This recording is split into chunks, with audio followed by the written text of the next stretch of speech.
Welcome to Risky Bitness. Today we'll be revisiting the beginning of one of the most famous franchises of all time, Capcom's legendary Ghosts and Goblins. Known in Japan as Makai Mura, that is the game that kicked off the franchise responsible not only for the smash hit Super Ghouls and Ghosts, but also the Gargoyle's Quest and Maximo series. Before we get started, I would like to thank all of you for your support with this channel. The encouraging comments mean a lot, and I really appreciate every subscriber and every like. You guys are awesome. Now let's get on with the show. I grew up playing Ghosts and Goblins on NES, and I was only 5 years old when it came out. I remember vividly being terrified by the creepy music, the very spooky graveyard scene, and the zombies. It seems silly now, but for me at that age, it was one of the scariest things I had ever seen. This definitely goes to show just how much Capcom really nailed the design.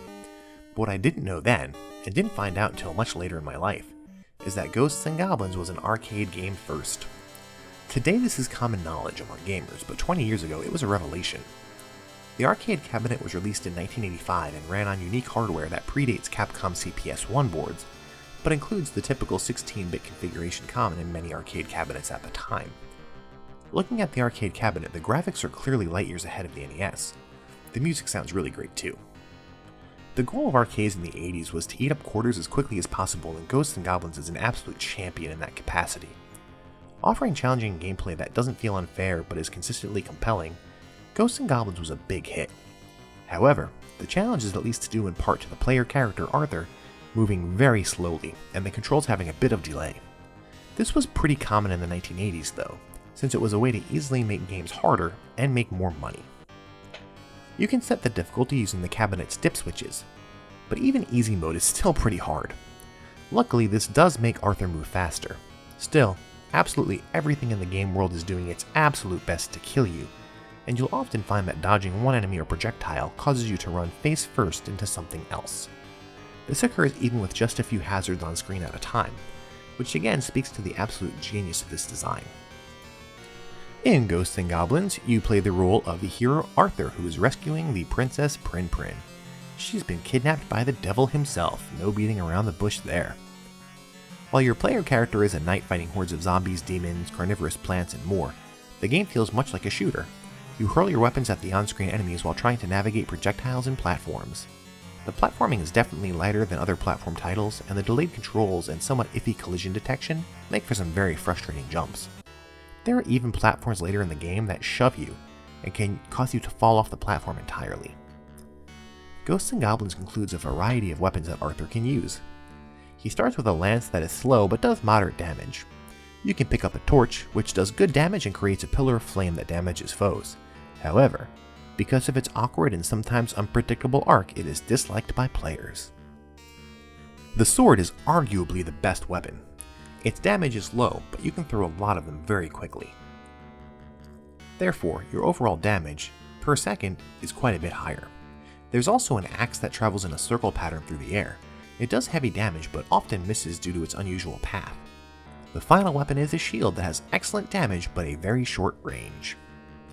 Some enemies carry baskets. When the enemy is defeated, the basket will break and may contain anything from an item that adds valuable points to your score, or more time to the timer. Some baskets contain new weapons or replacement armor if you happen to be in your underwear. There are some great quirks that give this game a lot of character. First, if Arthur is struck by an enemy, he will lose his armor and must run around in nothing but his boxer shorts. Also, if you attack the tombstones in the first level or some other objects in the game, a magician will appear and turn you into a frog. It's these comical touches that really give Ghosts and Goblins its character and charm. Not to mention the iconic enemies like leaping skeletons and the red armor. There are 7 stages total, with the last boss being its own stage. Each stage has a midway checkpoint that you will respawn at when you lose a life, but using a continue returns you to the start of the level. A cool scrolling map appears to show you where you are and how far you have to go. Don't get too excited though, defeating the end boss returns you to the beginning of the game with the difficulty increased.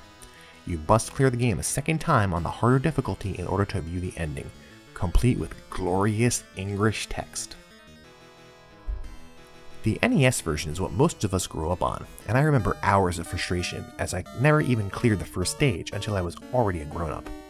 In fact, I think the first red armor in the graveyard was the bane of my existence. Even today, I can hardly finish the second level. To get this footage, I used the stage select code. Even continuing in this game was kind of a hidden secret. You have to go back to the start screen and press select twice. Despite the obvious downgrade in graphics and sound, this is a very faithful port.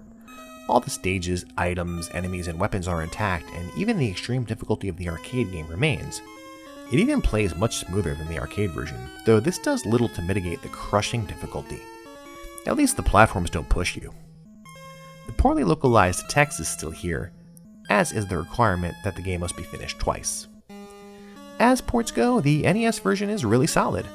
I recommend playing the arcade version if possible, but if not, then the NES version is a reasonable second choice.